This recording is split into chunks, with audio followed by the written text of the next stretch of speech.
সেদিন রাফির সঙ্গে আমার দেখা এবং রাফি আমাকে বলে যে আপু একদিন আসো আমার অফিসে আমি একটু কথা বলবো। তো তখন একটু আঁচ করেছিলাম যে মনে হয় যেহেতু তুফানের অ্যানাউন্সমেন্ট হয়েছে হয়তো এই প্রজেক্ট নিয়েই আমার সঙ্গে কথা বলবে।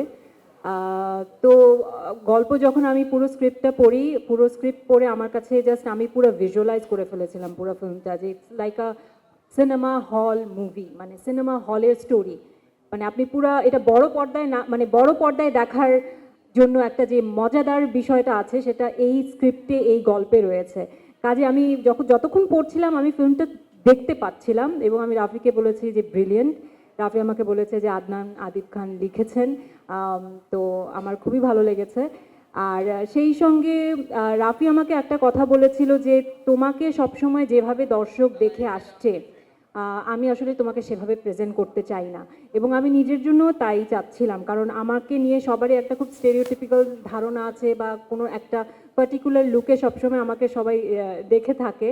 তো আমিও চাচ্ছিলাম যে সেই জায়গাটা ভাঙতে। তো থ্যাংক ইউ রাফি আমাকে ওভাবে প্রেজেন্ট করবার জন্য। I am very happy. এবং সেই সঙ্গে যখন অবশ্যই জানতাম যে আমাদের মেগা স্টার শাকিব খান রয়েছেন, তো সেটা ইজ লাইক দ্য কি বলে আইসিং অন দ্য কেক, মানে চেরি অন দ্য কেক, এর চেয়ে বিশাল আর কি হতে পারতো। সো তুফান আমার করতেই হতো যে করে হোক।